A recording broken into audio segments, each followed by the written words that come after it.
OPPO is releasing another new Reno series once again, and here what we have is the OPPO Reno 8 Pro.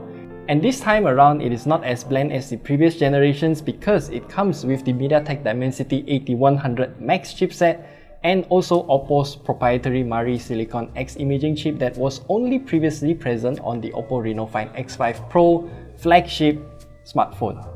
It seems like the technology trickled down really quick this time around, so let's take a look at what the OPPO Reno 8 Pro can do in our test.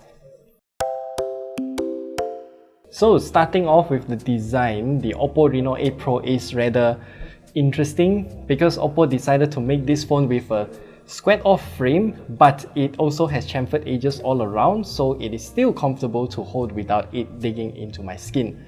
And on my own table at home, the phone can actually stand on its own frame, but on this table for some reason it's just not possible. The back of this phone is also made out of a super high gloss finish that I personally do not like, since any sign of fingerprints will show prominently, and it is so slippery that if I place the phone on top of the box of that phone, then it will just slide off. The camera cutout though is quote-unquote inspired by a certain smartphone that was released last year, though the camera design of the OPPO Reno 8 Pro is humongous and I just find it kind of looking tacky. Within this camera bump, we also have a total of 3 different cameras, but I only once again consider 2 of them to be usable since that 2 megapixel fixed focus macro camera is pretty pointless. What's interesting with this phone is of course with the MariSilicon X imaging chip that is found in the OPPO Find X5 Pro earlier this year, that is also present in this phone, and I can't really tell you what's the differences in terms of quality between these 2 phones, but since they both have the same image signal processor, or ISP for short, but from what I can see, the pictures look good both indoors and outdoors, so I guess no complaints there. However, this phone is missing an OIS system for the main camera, which is a huge problem for me and many other people, especially if you're thinking of shooting videos with this phone. And by the way, you can only take up to 1080p at 60fps or 4K at 30fps with this phone.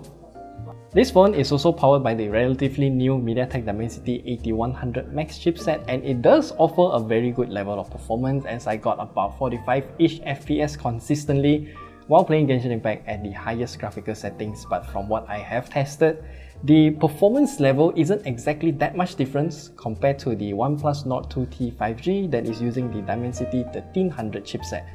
Sure, the OPPO Reno 8 Pro is better by only like about 2 to 3 frames per second, but that's about it.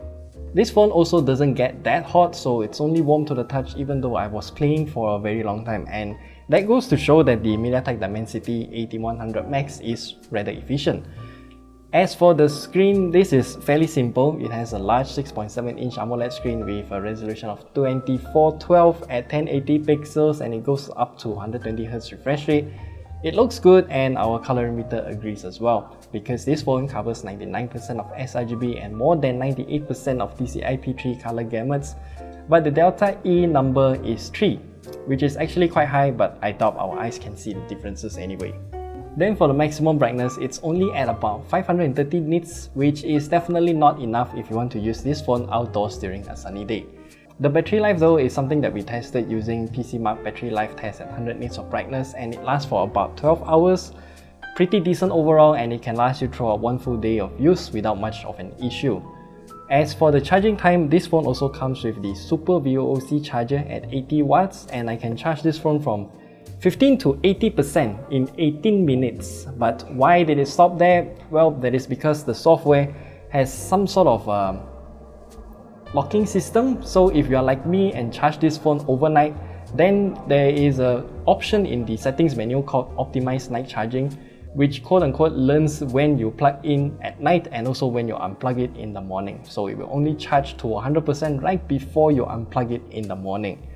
This feature is not new, and I highly doubt its effectiveness because you're still trickle charging at 80% mark anyway, but when I disable it, then it can charge to 100% from 15% at about 40 minutes as well. As for the software, the OPPO Reno 8 Pro comes with ColorOS 12.1 with Android 12, and it is no different from what we have found on the OPPO Reno 7 Pro or the Find X5 Pro, and the bloatware is also the same here as well, so we also have that hot games, hot apps, the app market that serves no purpose, and we'll definitely have to take some time to clean up those apps before we actually start using this phone.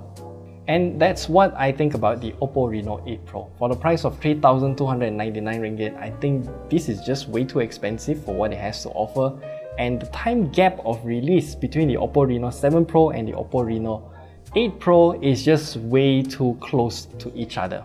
Remember, the OPPO Reno 7 series was released early March of this year here in Malaysia, and that is only slightly more than 4 months, and then now we have the OPPO Reno 8 series.